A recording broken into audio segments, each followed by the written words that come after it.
Bangyang Island, Yellow Sea, 1:47 p.m., broad daylight, clear skies. A small South Korean island, 8 miles from North Korean coast.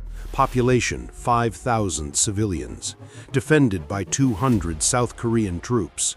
Then suddenly, 40 North Korean landing craft appeared, hundreds of soldiers, tanks, artillery, moving at full speed toward the island. This wasn't a drill, this was an invasion. Kim Jong-un had given the order, seize Bangyang Island, plant the North Korean flag, hold it against any counterattack. His calculation was simple. The island is tiny, lightly defended, so close to North Korea that reinforcements can't arrive in time. But he made 3 catastrophic mistakes. First, 600 U.S. Marines were conducting exercises 12 miles away on USS Wasp. Second, 4 F-35B Lightning fighters were airborne, patrolling Korean waters. Third, America doesn't let allies get invaded while U.S. forces watch. What happened in the next 37 minutes became the most violent marine combat operation since Fallujah. This is that story. Bangyang Island sits in the Yellow Sea, 8 miles from North Korea, 40 miles from South Korean mainland. Strategically vital, controls shipping lanes, monitors North Korean naval activity, houses radar stations. For decades, North Korea has wanted this island. It's their territory, they claim, stolen by South Korea, must be recovered. Military analysts have long warned, if North Korea ever decides to test American resolve, Bangyang is the perfect target. Small enough to capture quickly, close enough to defend with North Korean air power, isolated enough that reinforcements take time. At 12:30 p.m., 40 North Korean landing craft launched from Ongjin Peninsula, each one carrying 30 soldiers, 1,200 troops total, plus 8 amphibious tanks, artillery pieces, anti-aircraft missiles. This wasn't a raid, this was an amphibious assault. At 1:15 p.m., South Korean radar detected them, multiple contacts, high speed, heading directly toward Bangyang. South Korean military command went to full alert. Fighter jets scrambled, ships diverted, but they were 35 miles away, 20-minute response time minimum. At 1:35 p.m., the South Korean garrison on Bangyang went to combat stations. 200 soldiers, light weapons, no heavy armor, against 1,200 North Korean troops with tanks and artillery. The odds were catastrophic. At 1:42 p.m., South Korean command radioed the USS Wasp, an amphibious assault ship 12 miles west of the island. American forces, this is ROK Military Command. North Korean amphibious assault in progress. Bangyang Island. 1,200 enemy troops. Request immediate assistance. Any available assets. The response came in 15 seconds. ROK Command, this is Wasp Actual. 600 Marines standing by. 4 F-35s airborne. Ospreys launching now. Help is coming. Hold that island. At 1:47 p.m., North Korean landing craft hit the beaches, ramps dropping, soldiers pouring out, tanks rolling ashore. The South Korean garrison opened fire, rifles, machine guns, anti-tank weapons. But 1,200 against 200, the outcome was inevitable. Within 10 minutes, North Korean forces had seized the southern beach, pushing inland, overwhelming defenders. At 1:55 p.m., the South Korean commander radioed a desperate message. We cannot hold. Repeat, we cannot hold. Enemy forces advancing. Request immediate evacuation or reinforcement. The Wasp's response? Reinforcement inbound. 6 minutes. Hold your positions. Marines are coming. 6 minutes. An eternity in combat. But 600 U.S. Marines were about to turn an invasion into a disaster. 1:58 p.m. 16 MV-22 Osprey tilt-rotor aircraft lifted off from USS Wasp, each carrying 24 Marines, plus weapons, plus ammunition. This was Marine Expeditionary Unit 31, 600 warriors trained for exactly this, amphibious assault against hostile forces. At 2:01 p.m., 8 AH-1Z Viper attack helicopters followed, gunships armed with Hellfire missiles, Hydra rockets, and 20mm cannons. At 2:03 p.m., 4 F-35B Lightning stealth fighters positioned overhead. Air superiority, strike capability, ready to engage. The largest American combat aviation package in Korean waters since 1953, flying directly toward an active battlefield.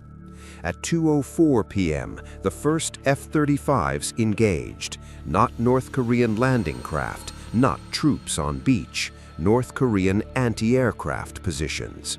Precision strikes, GPS-guided bombs, North Korea's air defenses destroyed before they could fire.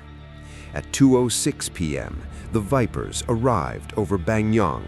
Pilots saw the tactical situation instantly. North Korean troops advancing inland, South Koreans falling back, civilians fleeing. All Vipers, weapons free, engage hostile armor, priority landing zones.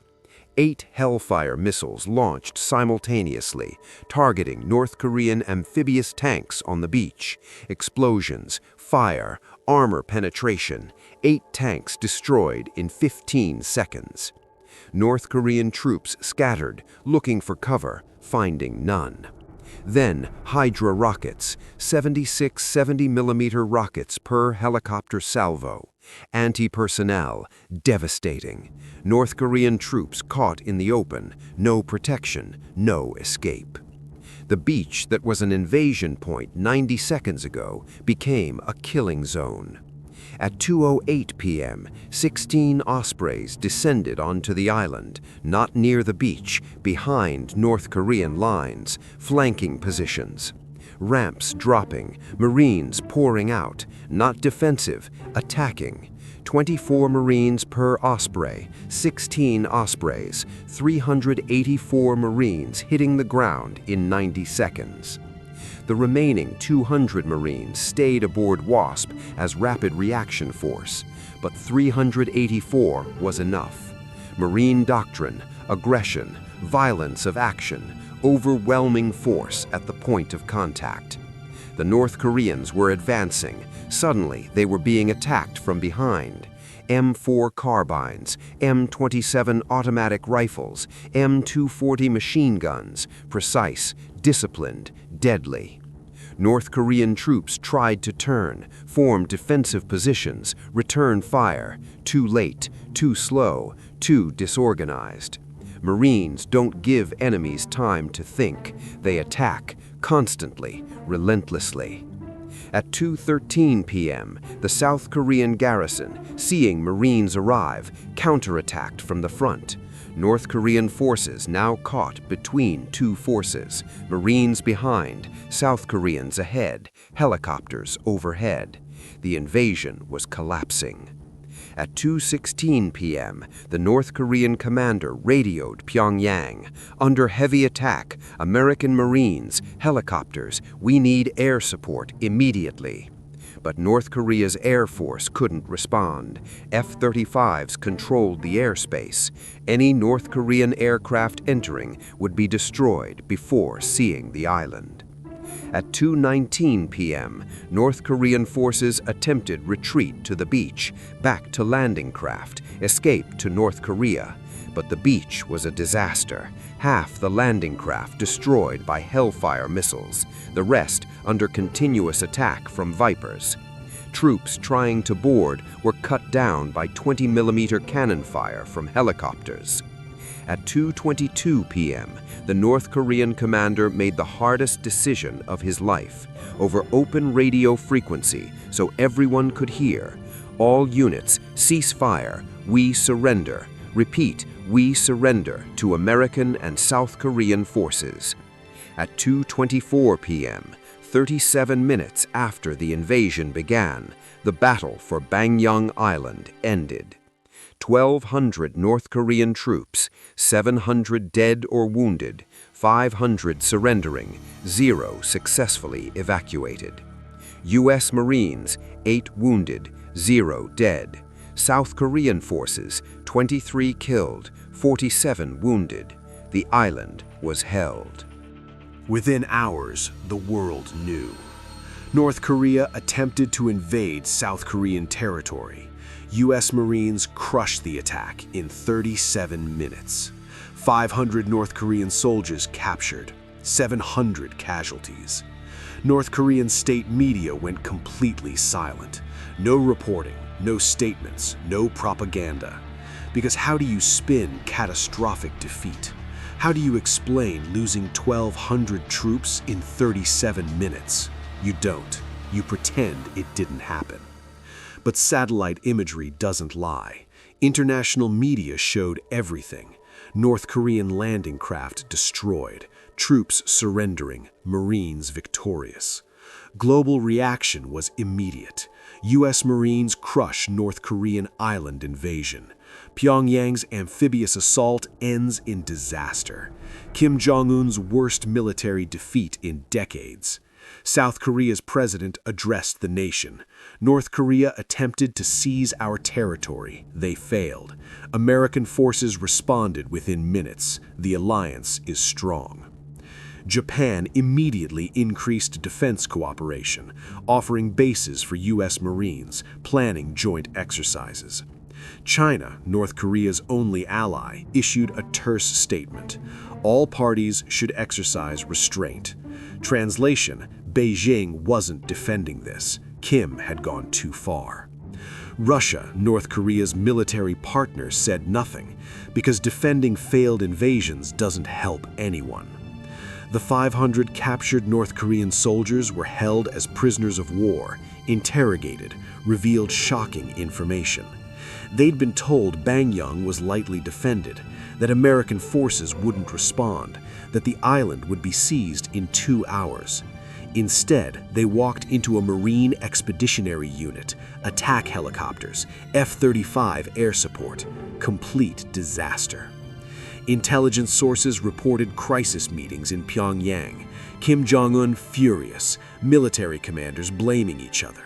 The invasion was supposed to demonstrate North Korean strength, prove they could seize territory, show America wouldn't intervene. Instead, 700 dead, 500 prisoners, 0 territory gained, complete humiliation. Within days, North Korea's military posture changed dramatically.